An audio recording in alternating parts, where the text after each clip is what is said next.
Hey guys, welcome to Inktober Day 7. The prompt for Day 7 was Starfish.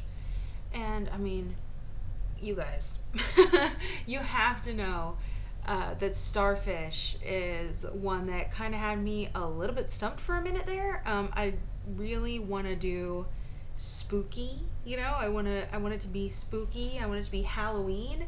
And a starfish is not really synonymous with those things. But it did end up coming out pretty cool.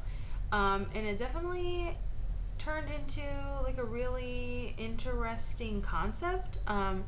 So I ended up doing like an underwater scene where there's a skull and there's a starfish on top of the skull, and there's, ocean plants. But then it's kind of like a sea foam vibe, and it sort of like turns into the sky. And I don't know, I thought that it was an interesting solution to my problem, to kind of keep it in the same art style and the same kind of interesting vibe with these sort of like night skies, but to do the underwater scene, kind of the transition between sky and ocean. I've definitely done underwater scenes before. I did some last year even for Inktober.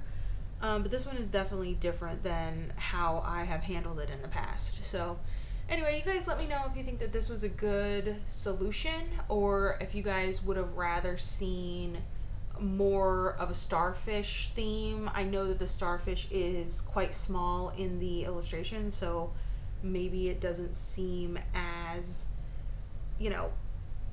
focused on starfish, but I don't know. I didn't think it mattered with this whole like landscape situation that I was creating.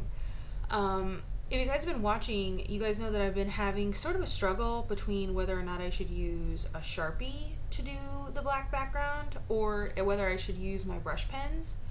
And I decided to go ahead and try to utilize the difference between the Sharpie by using the Sharpie in the sky for like a more matte look, and then using the brush pen for underwater, because it does kind of give more of a wet look, or like a shiny look, in my opinion.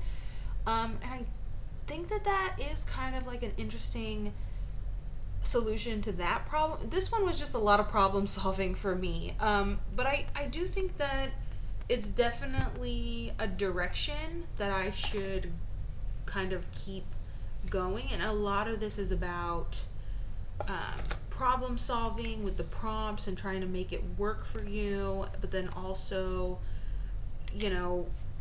sort of like trying new things. Like, you're doing a different piece of art every day, so you can kind of like experiment a lot over a short period of time, and it's pretty cool. So that's one thing that you can do, for Inktober, is just really like get out there and experiment with different techniques and different art styles. I mean, you could do 31 different art styles, and by the end of October, you could potentially cultivate a new style, or you could decide that you want to lean into a particular art style, especially if you're an artist who's having trouble like finding their style.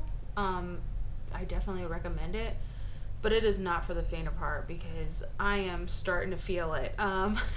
It's, again, I do recommend doing it, but only if you're like really, really pumped and like you really are excited about it, because it's day 7, and I've done this before. I've done it for the last few years, and I have always felt really good about my end product. Like, it's always been rewarding.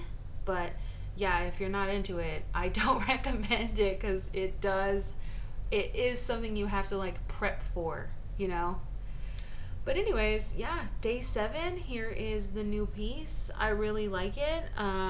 You're probably gonna hear me say that over and over again. Again, it's like you can get a new favorite every day. But yeah, please like, comment, and subscribe, and tune in tomorrow for Inktober Day 8.